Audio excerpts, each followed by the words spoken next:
رجالا كثيرا ونساء واتقوا الله الذي تساءلون به والأرحام إن الله كان عليكم رقيبا يا أيها الذين آمنوا اتقوا الله وقولوا قولا سديدا يصلح لكم أعمالكم ويغفر لكم ذنوبكم ومن يطع الله ورسوله فقد فاز فوزا عظيما أما بعد فإن أصدق الحديث كتاب الله وخير الهدي هدي محمد صلى الله عليه وسلم وشر الأمور محدثاتها وكل محدثة بدعة وكل بدعة ضلالة وكل ضلالة في النار.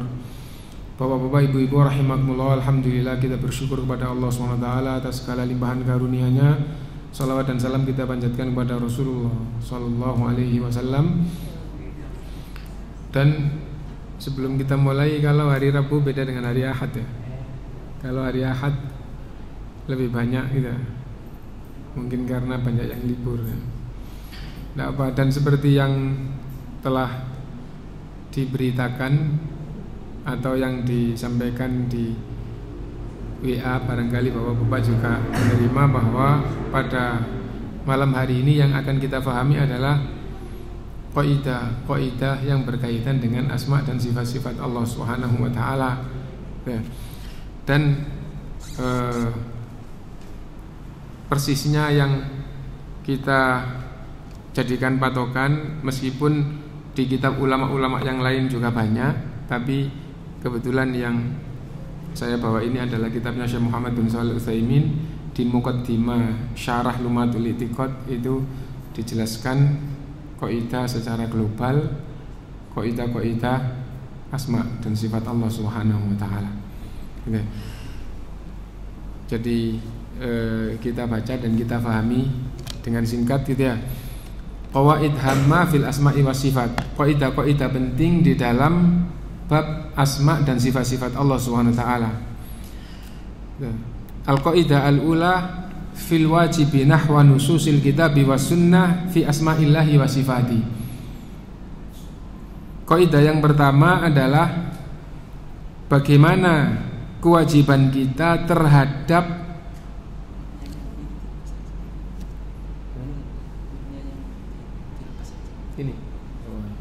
ini dilepas supaya tidak bengong gitu ya, karena double-double.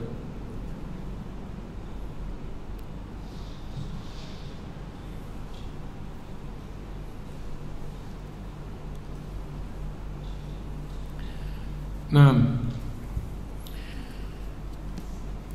kewajiban sebagai umat Islam terhadap ayat Allah dan hadis-hadis Rasulullah yang berkaitan dengan nama-nama dan sifat-sifat Allah. Maksudnya apa? Maksudnya ketika ada ayat itu membahas tentang asma atau tentang sifat Allah, atau ketika ada hadis menyebutkan nama atau sifat Allah, bagaimana kewajiban umat Islam? Nah, itu kewajibannya adalah ibqa'u dilalatiha ala zahiriha min ghairi taghyir, yaitu menetapkan maknanya sesuai dengan teksnya, sesuai dengan teks ayat atau teks hadis, tanpa merubah. Nah itu. Jadi apabila ada ayat, apabila ada hadis yang menyebut nama-nama Allah atau sifat-sifat Allah, maka wajib menetapkan maknanya sesuai dengan teksnya dan tidak boleh merubah-rubah. Li'anna taghyiraha kalamun 'ala Allahi bighairi ilmin. Karena kalau sampai berani merubah maknanya misalnya gitu ya, berarti berbicara tentang Allah. Karena ayat tadi kan menyebut nama Allah atau sifatnya, hadis itu menyebut nama Allah atau sifat Allah. Kalau sampai merubah berarti dia berbicara tentang Allah tanpa dasar, tanpa ilmu, tanpa dalil. Dan itu diharamkan oleh Allah di dalam Al-Quran. Allah berfirman di surat Al-A'raf ayat 33, Qul innama harrama rabbiyal fawahisha ma dhahara minha wa ma batana wal ithma wal baghya bi ghairil haqqi wa an tusyriku billahi ma lam yunazzil bihi sultana, dan penggalan ayat terakhir wa an taqulu 'ala Allahi ma la ta'lamun. Katakanlah, sesungguhnya Tuhanku telah mengharamkan perbuatan yang keji terang-terangan maupun sembunyi-sembunyi, mengharamkan perbuatan dosa dan melampaui batas, mengharamkan perbuatan syirik, dan yang terakhir dalam ayat ini mengharamkan berbicara tentang Allah, tentang nama-nama Allah, tentang sifat-sifat Allah, mengharamkan berbicara tentang Allah tanpa ilmu, tanpa dalil, tanpa dasar. Nah, jadi yang pertama adalah itu kaidah di dalam menghadapi ayat atau hadis yang membicarakan tentang nama-nama dan sifat-sifat Allah. Bagaimana kewajiban umat Islam? Wajib menetapkan makna ayat sesuai dengan teksnya. Contoh itu. Allah SWT berfirman, contoh di ayat ini diangkat satu saja. Allah berfirman, bal yadahu mabsutatani yunfiqu kaifa yasha. Bahkan kedua tangan Allah terbentang. Allah memberikan rezekinya kepada siapa yang Allah kehendaki. Ayat ini menjelaskan bahkan kedua tangan Allah terbentang. Itu awal ayat, wa qalatil yahudu yadullahi maghlulah. Ayat itu awalnya bunyi itu, orang Yahudi berkata tangan Allah terbelenggu. Ghullat aydihim wa lu'inu bima qalu. Tangan mereka lah yang terbelenggu. Dan di antara tafsirnya sesungguhnya itu makna lafadznya, tangan mereka lah, ghullat aydihim, tangan mereka yang terbelenggu. Dan tafsirnya itu adalah doa kepada orang Yahudi, semoga tangan mereka terbelenggu. Walu'inu bima qalu, mereka dilaknat atas ucapannya. Ucapannya apa? Mereka mengatakan tangan Allah terbelenggu. Bal, ini yang dipenggal di sini, bal yadahu mabsutatani yunfiqu kaifa yasha. Bahkan kedua tangan Allah terbentang. Allah SWT menginfakkan, maksudnya memberikan rahmatnya kepada siapa yang Allah kehendaki. Ayat ini menyebut kedua tangan Allah terbentang, berarti ayat ini menetapkan Allah punya dua tangan. Allah punya dua tangan, Dan pada pertemuan minggu lalu kita telah menjelaskan definisi tauhidul asma'i was sifat, menetapkan nama-nama Allah, menetapkan sifat-sifat Allah yang ada dalam Quran, yang ada di dalam hadis, dengan 4 ketetapan. Tidak boleh menyamakan dengan nama atau sifatnya makhluk. Kita tidak boleh menyamakan tangan Allah dengan tangannya makhluk. Nah, jadi itu. Yang kedua, tidak boleh mempersoalkan hakikatnya. Bagaimana tangan Allah? Tidak boleh tanya tangan Allah, tidak boleh mempersoalkan tangan Allah itu bagaimana. Kenapa? Karena ghaib, tidak ada yang tahu kecuali Allah. Nah, itu. Yang ketiga, tidak boleh menolak. Tidak boleh menolak, mengingkari. Lah Allah menyebutkan terus mereka mengingkari, berarti mengingkari Quran. Berarti mengingkari apa yang Allah tetapkan. Yang keempat, tidak boleh takwil. Takwil mengartikan dengan arti yang lain. Kenapa? Dari mana Anda tahu bahwa tangan Allah itu artinya adalah kekuasaan Allah atau artinya yang lain, sementara Allah menyebutkan tangannya? Apalagi apabila ditakwil di dalam bahasa menjadi batil. Kenapa? Karena kalau kedua kekuasaan Allah, berarti Allah punya dua kekuasaan. Itu menunjukkan bahasa yang tidak baik, karena kekuasaan itu semakin disebutkan tanpa bilangan itu semakin sempurna. Oh, ini kekuasaanku. Nah itu, seandainya disifati semua, nah yang di langit, yang di bumi. Nah jadi kayak gitu. Nah adapun kedua tangan Allah menunjuk, apalagi disifati terbentang. Dan di ayat lain tangan Allah itu menggenggam. Dan di hadis Rasulullah disifati kanan. Dan di hadis lain disifati dengan yang lainnya gitu. Misalnya begini, was-samawati matwiyatum biyamini. Nanti di hari kiamat langit-langit itu tergulung di tangan kanannya. Wal ardu jami'an qabdhatuhu yaumal qiyamah. Dan bumi dan semuanya ada di dalam genggaman Allah pada hari kiamat. Lihat, di genggaman disifati tangan itu menggenggam. Nah jadi kayak gitu. Nah intinya bahwa Allah Subhanahu wa ta'ala menyebutkan seperti ini, maka kita wajib menetapkan maknanya sesuai dengan teksnya. Tidak boleh dirubah, karena kalau merubah berarti berbicara tentang Allah tanpa ilmu, dan itu diharamkan oleh Allah di dalam Al-Quran. Nah intinya kita wajib menetapkan apa yang Allah sebutkan di dalam Al-Quran, apa yang disebutkan oleh Rasulullah di dalam sunnahnya. Ini satu. Kaidah yang kedua, kaidah yang berkaitan dengan nama-nama Allah. Kalau tadi itu kaidah yang berkaitan dengan kewajiban umat Islam apabila menghadapi ayat atau hadis tentang asma dan sifat. Apa kewajibannya? Menetapkan maknanya sesuai dengan teksnya. Sekarang kaidah yang kedua, kaidah tentang sifat. Itu ada kaidah tentang nama-nama Allah dulu. Kaidah tentang nama-nama Allah ada 4. Yang pertama, asmaullahi kulluha husna. Semua nama Allah itu husna. Husna itu apa?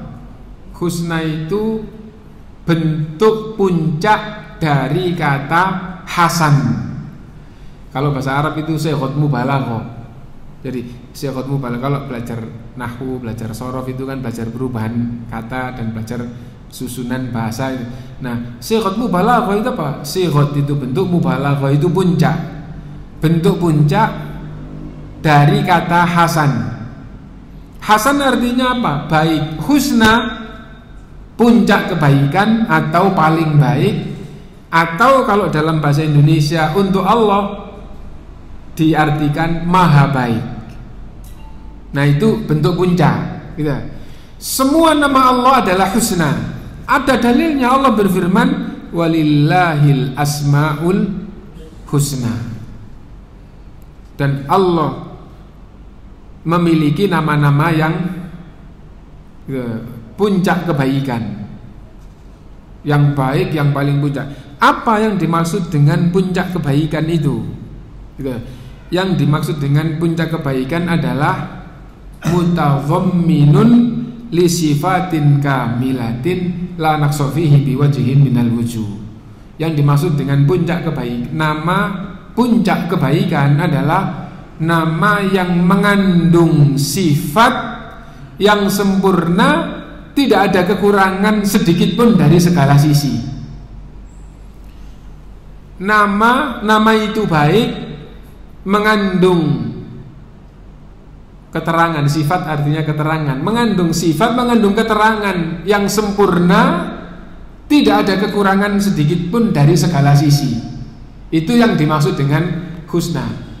Nah, dengan bahasa Indonesia secara global, apa yang dimaksud dengan husna?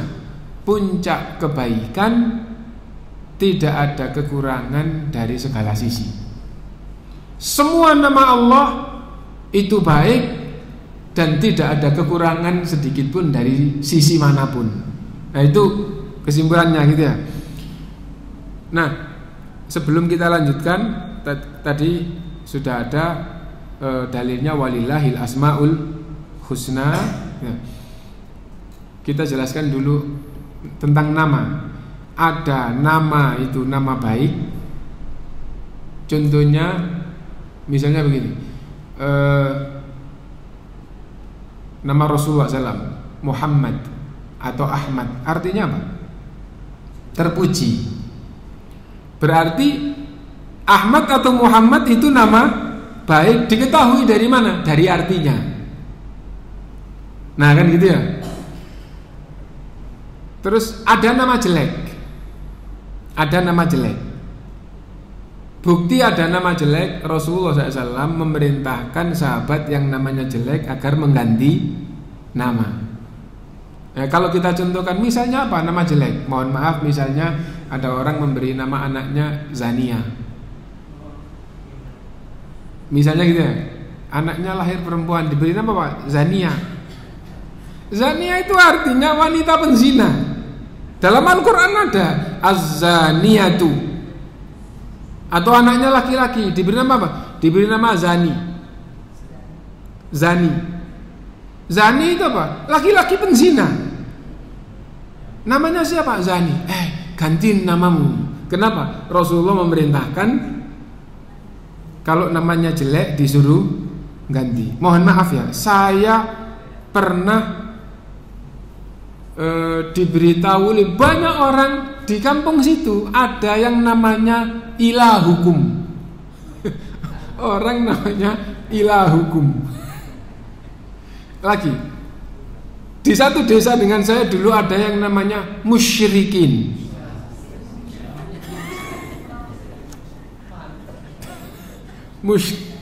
Nah, nama kayak gitu namanya nama ndak baik. Meskipun Ilahukum ndak boleh, berarti itu nama jelek untuk manusia. Kenapa? Itu nama yang batil. Orang kok diberi nama Ilahukum. Ilahukum sesembahan kalian.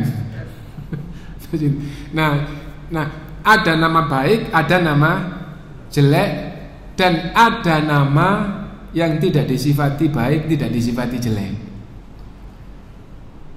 Apa itu? Yaitu kata yang digunakan untuk nama dan tidak punya arti, atau punya arti tapi tidak mengandung makna baik atau jelek.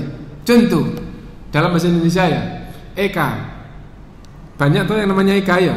Itu nama baik apa jelek? Dari artinya itu satu. Satu itu tidak berarti baik, tidak berarti jelek apabila satu itu bilangan. Adapun nama Allah Wahid maksudnya la syarikalah, tidak ada sekutu baginya di dalam segala kebaikan. Nah itu. Nah adapun sekarang Dwi, kan banyak yang namanya Dwi ya. Dwi artinya itu bahasa Sangsekerta atau bahasa apa itu, artinya dua. Karena dia anak kedua diberi nama Dwi. Nah jadi itu. Nah Dwi Yanwar misalnya gitu. Yanwar itu saya nggak ngerti, tapi misalnya itu dari kata Januari, 2 Januari. Anak kedua lahirnya bulan Januari, Dwi Yanwar. Yanwar itu dekat dengan Januari. Ini Dwi Agus, apa maksudnya? Anak kedua bulan Agustus lahir. Lah itu bukan nama baik, tapi juga bukan nama jelek.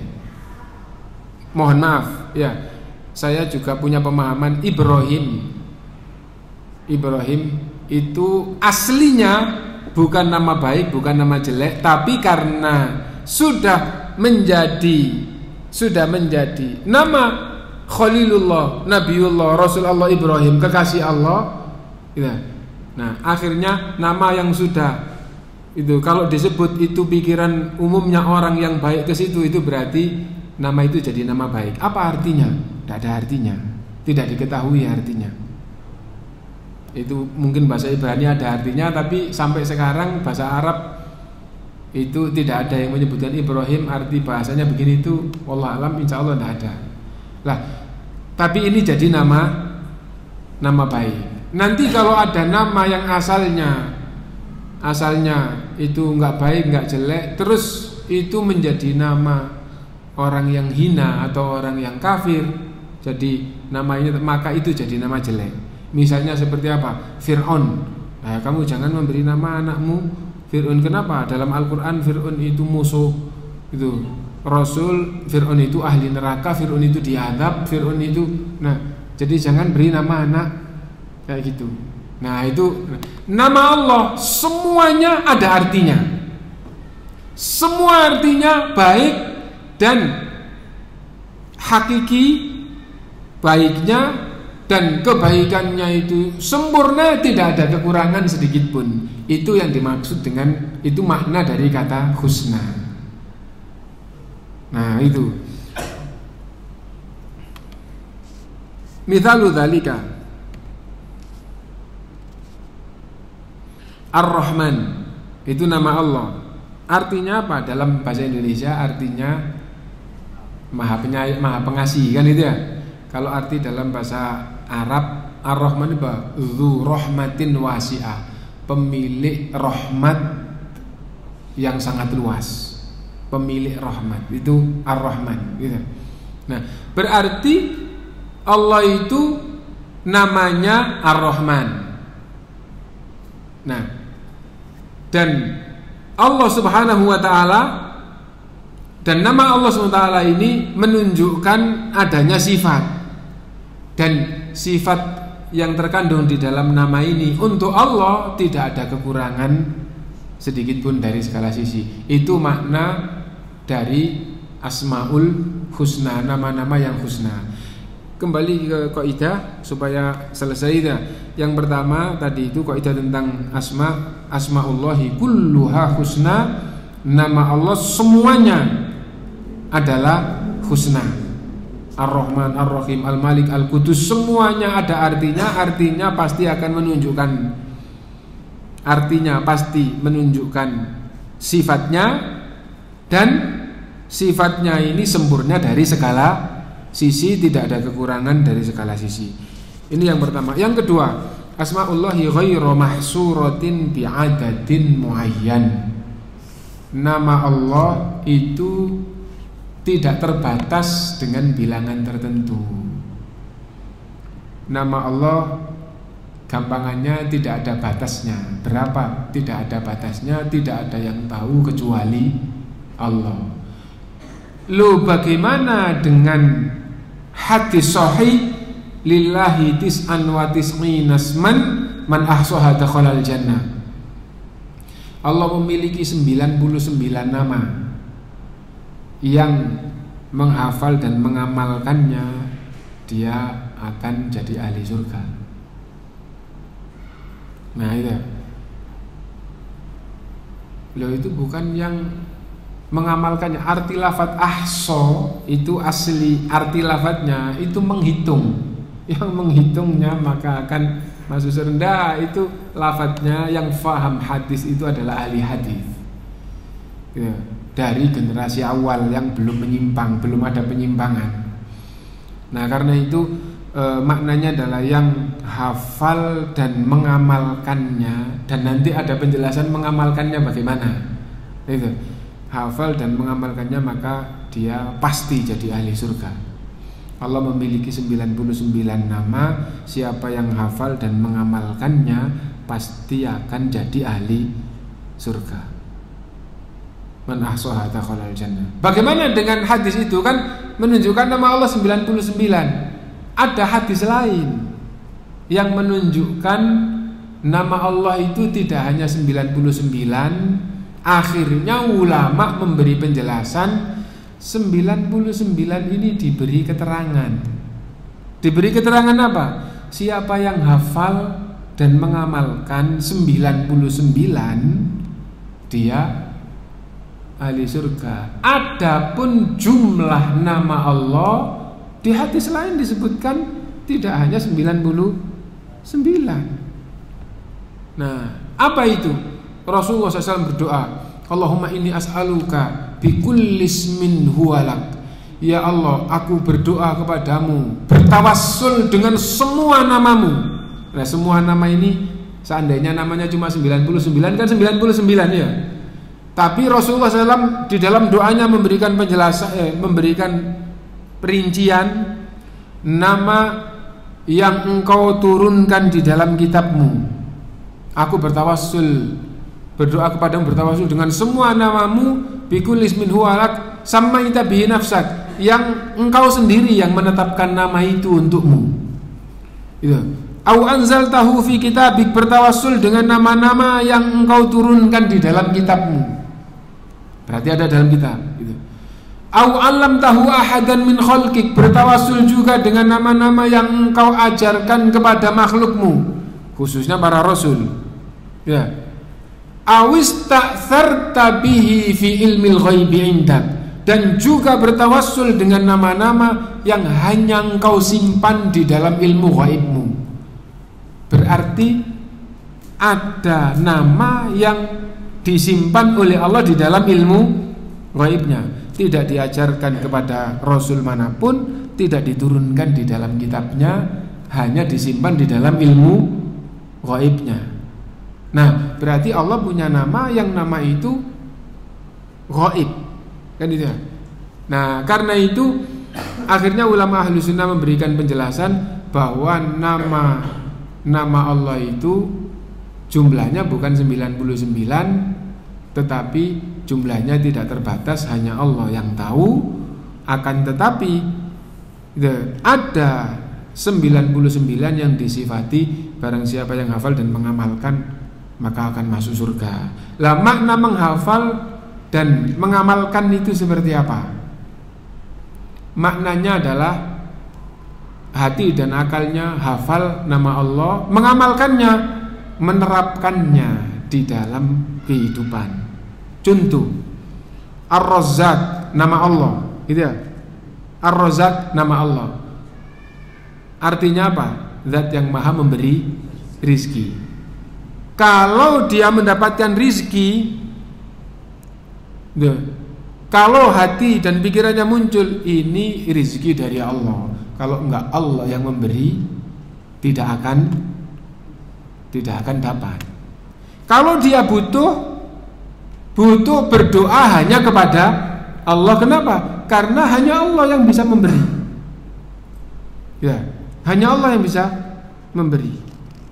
Nah, berarti dia tahu nama Allah, berarti hafal. Mengamalkannya benar, maka dia termasuk orang yang mengamalkan ini. Adapun orang yang kepingin rezeki terus datang ke kuburan, datang ke pohon keramat, datang ke laut selatan, itu berarti dia tidak ngerti bahwa rezeki itu dari Allah. Berarti dia tidak ngerti Asmaul Husna yang Ar-Razzaq. Nah, jadi kayak gitu. Nah, kalau kayak begitu sampai 99, ya, misalnya apa? Asy-Syafi, Allah itu adalah Asy-Syafi. Apa artinya? Zat yang menyembuhkan. Ya. Hanya Engkau ya Allah yang bisa menyembuhkan. Akhirnya setiap ada orang yang sembuh, muncul itu yang menyembuhkan adalah Allah. Ya. Kalau dia butuh kesembuhan, hanya berdoa kepada Allah, bergantung untuk mendapatkan kesembuhan. Hati bergantung hanya kepada Allah. Kalau dia kepingin sembuh ternyata pakai jimat, berarti dia bergantung kesembuhan bukan kepada Asy-Syafi, tapi kepada jimat. Nah, kalau dia faham 99 dan menerapkannya benar, nah maka dia jadi ahli surga. Kenapa? Karena insya Allah bahkan bisa pasti ya, kalau sampai 99 ya, dia tidak akan terjerumus pada kesyirikan apapun. Ya, tidak akan terjerumus. Kenapa? Karena Syafi itu Allah, urusan sembuh dia hanya bergantung kepada Allah. Razik Allah, ya, yang memberi rizki. Gitu. Bahkan Al-Mudabbir yang ngurusi alam ini Allah, yang ngurusi alam, yang menyehatkan, yang memberikan ini, yang menumbuhkan, yang menjadikan kuat, tinggi, besar, semua yang ngurus adalah Allah. Akhirnya di dalam segala urusan dia pada Allah. Gitu. Nah, kalau urusannya itu kesalahan supaya dapat ampunan, Al-Ghafur, Allah yang Maha Pengampun. Nah, semua sampai 99 tidak akan terjerumus orang seperti ini kepada kesyirikan. Kalau sampai orang itu terjerumus pada kesyirikan apapun, pasti melanggar salah satu atau lebih dari nama Allah yang 99. Contoh itu orang yang bergantung ke jimat. Nah, itu kenapa? Karena dia menyimpang dari nama Allah As-Samad, tempat bergantung. Qul huwallahu ahad, katakanlah Allah itu satu. Allahu As-Samad, Allah itu As-Samad. As-Samad itu apa? As-Samad itu tempat bergantung dalam segala urusan. Segala urusan itu dipahamkan oleh ulama. Segala urusan itu dua, mencakup semuanya. Apa itu? Untuk mendapatkan manfaat atau untuk terhindar dari madharat. Semua urusan itu hanya dua itu aja. Kalau untuk mendapat manfaat kamu bergantung kepada selain Allah, atau untuk terhindar dari madharat kamu bergantung pada selain Allah, maka kamu tidak ngerti As-Samad. Kamu menyimpang dari tauhidul asma'i wa sifat yang as-samad. Nah, jadi kayak gitu. Nah, karena itu maka penting untuk kita perhatikan. Tadi itu pembahasannya nama Allah itu jumlahnya tidak dibatasi dengan bilangan tertentu. Karena apa? Karena ada hadis Rasulullah SAW yang dibaca di dalam doanya tadi itu. Adapun hadis tentang 99 itu menjelaskan siapa yang hafal 99 dan mengamalkannya, maka dia akan jadi ahli surga. Adapun yang dilakukan di beberapa masjid atau di beberapa daerah, ya Rahman, ya Rahim, ya Malik, ya Kudus, ya Jabbar sampai 99, itu bukan tuntunan di dalam Islam. Anda kalau berdoa, berdoalah yang ada tuntunannya. Anda kalau berzikir, berzikirlah yang ada tuntunannya. Dan tuntunan zikir dan doa tidak ada yang isim mufrad. Isim mufrad itu hanya Ar-Rahman gitu toh, yang Maha Pengasih. Yang Maha Pengasih kenapa? Yang Maha Memberi rezeki. Yang Maha Memberi rezeki kenapa? Kamu puji atau kamu berharap kepadanya? Allahu Akbar. Memuji Allah bahwa Allah Maha Besar. Jumlah mufidah, kalimat sempurna, bukan satu kata. Bukan satu kata. Subhanallah, Maha Suci Allah. Gitu. Nah, jadi kayak gitu itu zikir. Kalau doa, berdoalah, ya Razzaq urzuqni. Wahai Zat yang Maha Memberi rezeki, berilah saya rezeki. Ya Syafi, Ishfi. Nah, kalau tuntunan Rasulullah, Allahumma antas syafi, la shifaa illa shifauka shifaan la yughadiru saqama. Allahumma shfi antas syafi, la shifaa illa shifauka shifaan la yughadiru saqama. Nah, misalnya seperti itu. Gitu. Ya Allah, Engkaulah asy-syafi, Engkaulah Zat yang Maha menyembuhkan. Gitu. Berikan kesembuhan. Tidak ada kesembuhan kecuali darimu ya Allah. Berikan kesembuhan yang tidak menyisakan sakit sedikit pun. Nah, jadi kalau berdoa dengan kalimat sempurna, bukan Ar-Rahman, Ar-Rahim, Al-Malik, bukan kayak gitu. Itu makna menghafal dan mengamalkan. Jadi nama Allah tidak dibatasi dengan bilangan tertentu. Kaidah yang ketiga tentang nama Allah itu hanya ditetapkan berdasarkan dengan Quran dan hadis. Ungkapan ulama macam-macam. Nama Allah hanya Allah yang menetapkan gitu, dan ditunjukkan oleh Allah dan Rasulnya. Intinya bahwa nama Allah itu harus hanya kembali, untuk menetapkannya harus hanya kembali kepada Quran dan hadis. Namanya tauqifiyah. Asmaullahi tauqifiyah atau asmaullahi tuthbatu bisyar'i. Gitu. Atau asmaullahi la tuthbatu bil akli. Macam-macam ungkapannya. Nama Allah itu hanya kembali kepada Quran dan Sunnah. Nama Allah itu tidak boleh dengan akal, dengan ijtihad. Loh kenapa? Karena Allah itu ghaib, ya, dan manusia tidak bisa mensifati Allah dengan sifat yang sempurna tanpa ada kekurangan. Ya.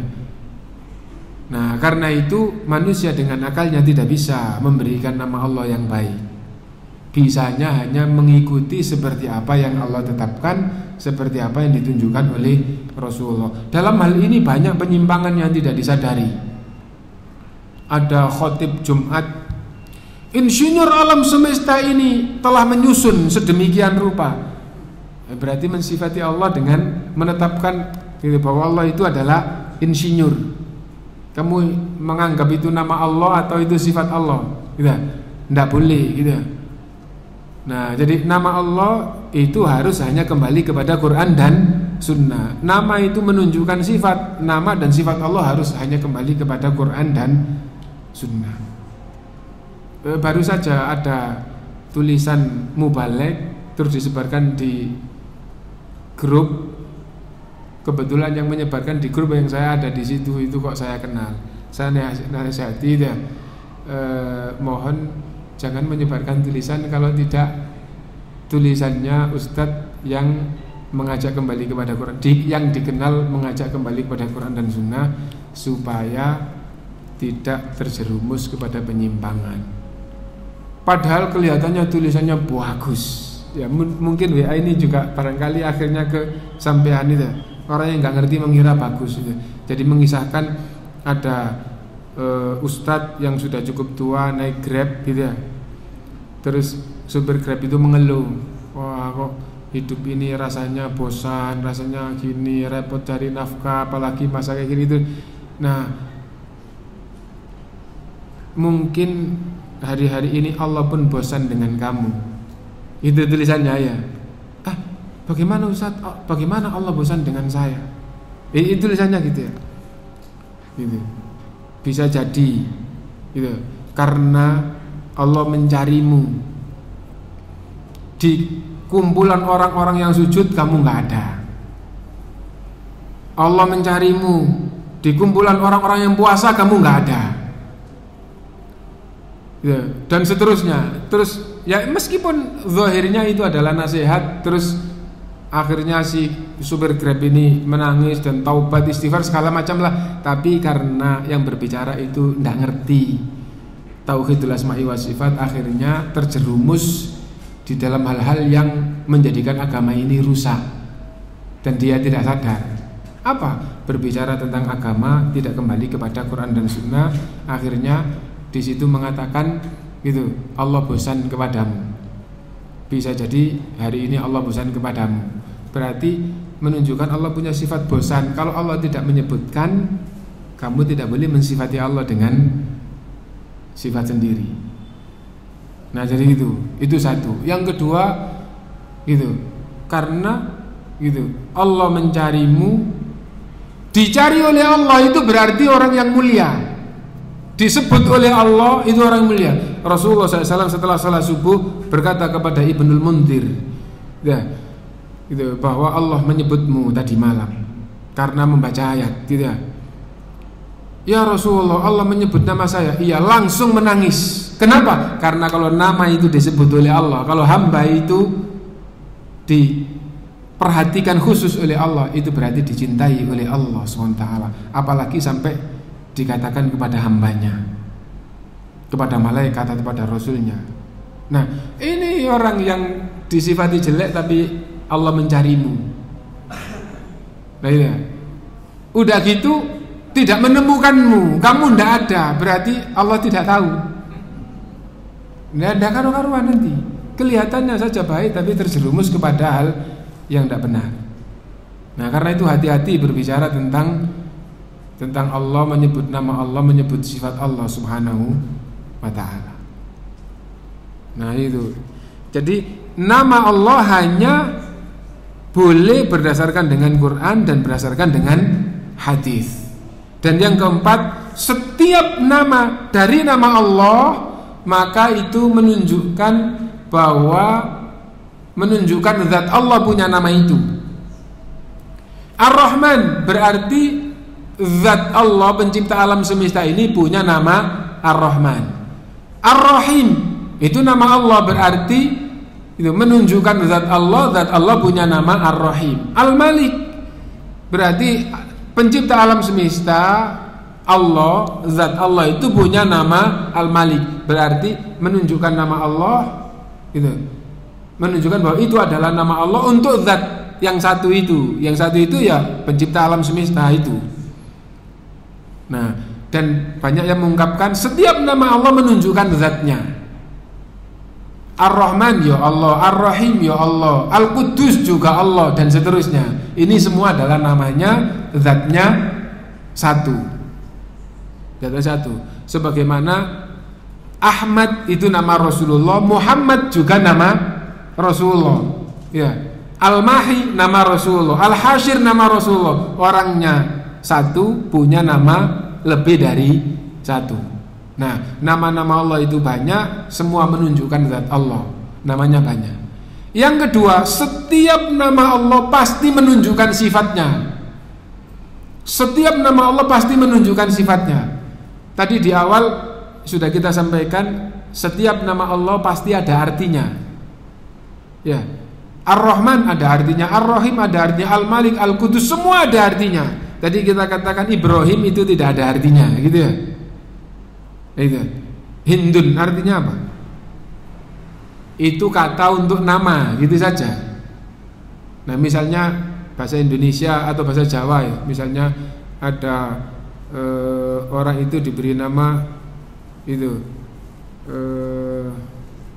Santo, ya, orang Jawa ya, Santo. Santo itu bahasa apa? Bahasa Jawa. Artinya apa? Enggak ada artinya ya, pokoknya banyak Santo itu dipakai untuk menamai orang. Lah berarti itu tidak ada artinya. Tidak ada satupun nama Allah yang tidak ada artinya. Nama Allah itu semuanya bahasa Arab yang ada artinya. Artinya pasti menunjukkan sifatnya. Artinya pasti menunjukkan sifatnya. Berarti setiap nama Allah pasti menunjukkan sifat. Ar-Rahim, Maha Penyayang, berarti Allah punya sifat penyayang. Nah, jadi itu. Al-Quddus artinya Maha Suci, berarti Allah punya sifat suci dari segala kekurangan, kejelekan dan kesalahan. Suci, bersih dari kekurangan, kejelekan dan kesalahan. Gitu. Semua nama Allah pasti menunjukkan sifatnya. Dari mana? Dari artinya pasti akan menunjukkan sifatnya.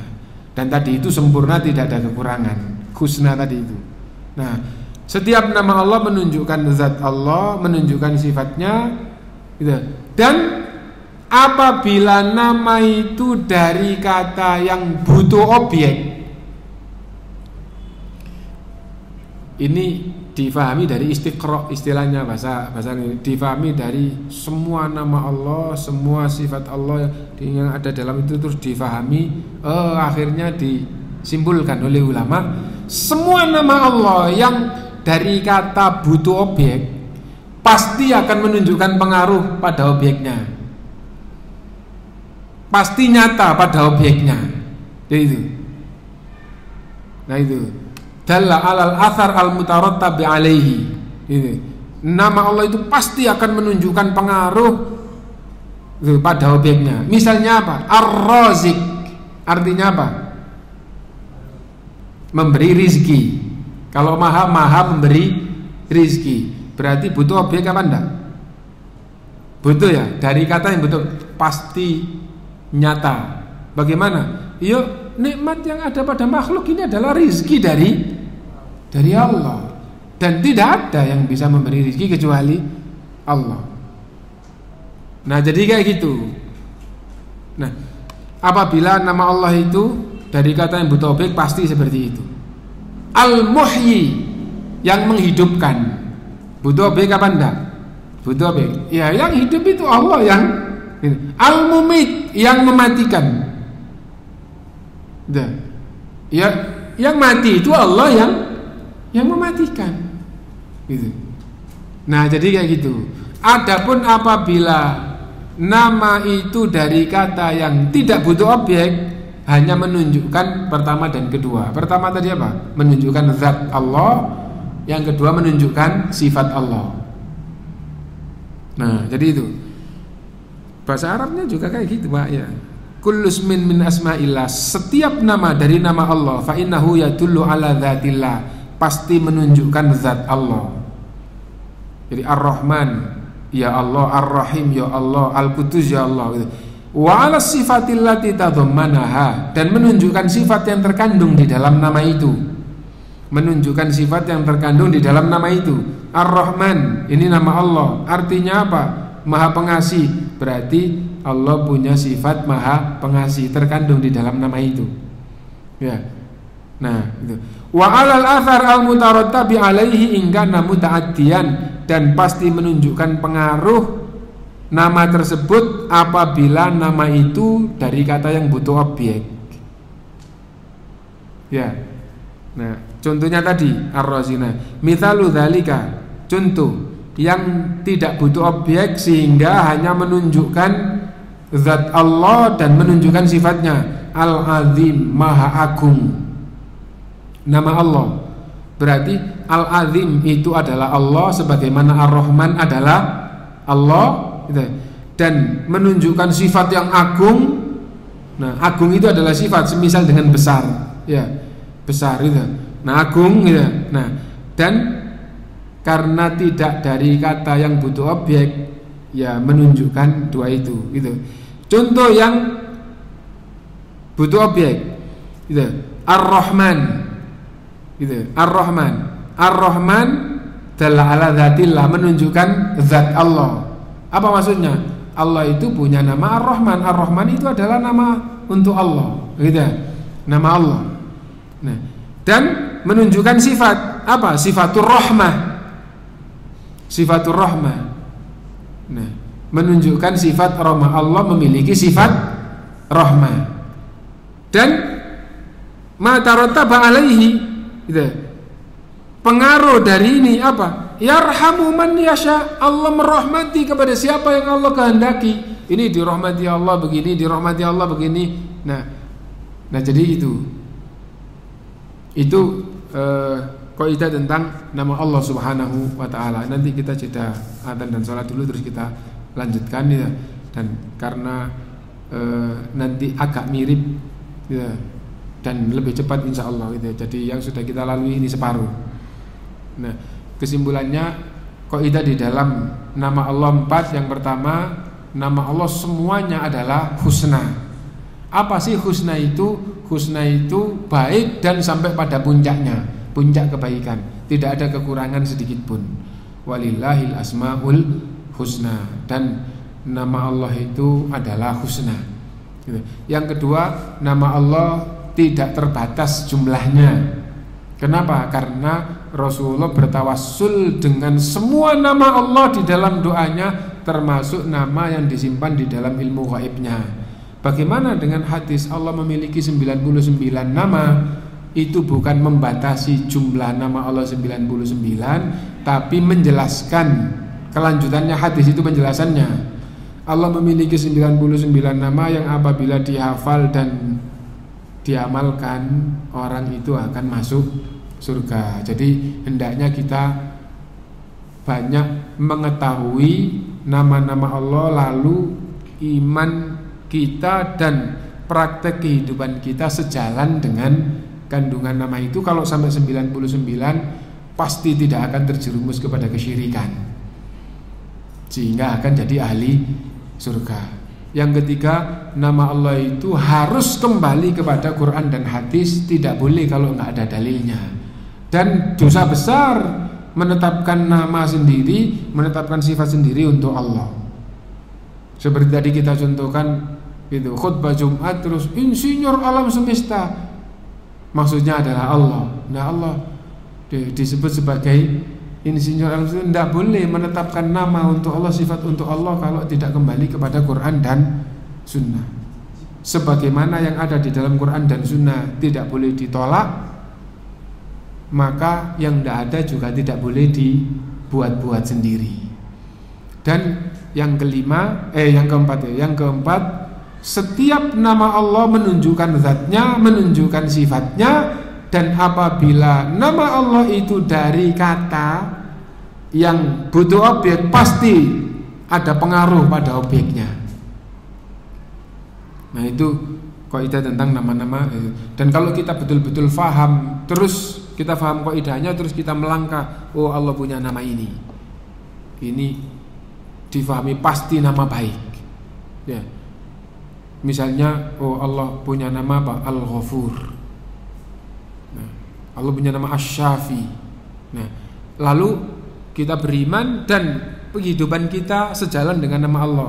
Wah, kalau kita tidak diampuni oleh Allah, pasti diazab atas dosa. Akhirnya mohon ampun kepada Allah. Nah, kalau Asy-Syafi tadi, akhirnya kita bergantung kesembuhan hanya kepada Allah, memahami itu hanya Allah yang menyembuhkan. Nah, akhirnya jalan semuanya benar. Nah, dan orang itu gitu, kesempurnaan imannya sesungguhnya bisa diukur dengan kesempurnaan tauhidul asma'i was sifatnya. Lu bukan ibadahnya, itu terkandung. Sesungguhnya ilah itu adalah nama Allah, dan kalau orang itu faham ilah itu apa? Ilah itu artinya ma'bud, yang diibadahi. Lah kalau kamu faham bahwa di antara nama Tuhan alam semesta ini adalah ilah, ya, yang berhak untuk diibadahi, kalau praktekmu benar ibadah hanya kepada Allah, maka ya, kamu akan selamat dunia akhirat. Lah berarti peribadatan pun masuk di dalam nama Allah SWT. Nah, jadi ya. Nah, karena itu kalau tauhidul asma'i was sifat ini sempurna, keimanan itu pasti sempurna dan pasti tidak akan menyimpang. Kenapa? Semua penyimpangan, kesesatan di dalam bab iman itu pangkalnya kesesatan dari tauhidul asma'i was sifat. Nah, jadi itu. Nah, mudah-mudahan kita bisa memahami. Kita jeda dulu, terus nanti kelanjutannya adalah kaidah tentang sifat. Setelah itu kaidah di dalam mengkanter dan membentengi dari orang-orang yang batil. Karena apa? Karena semua selain yang kembali kepada Quran dan Sunnah itu batil. Nanti akan betul-betul kita jadi faham, mudah-mudahan gitu ya. Nah, kita jeda dulu. Subhanakallahumma bihamdika asyhadu an la ilaha illa anta astaghfiruka wa atubu ilaik. Walhamdulillahirabbil alamin. Assalamualaikum warahmatullahi wabarakatuh.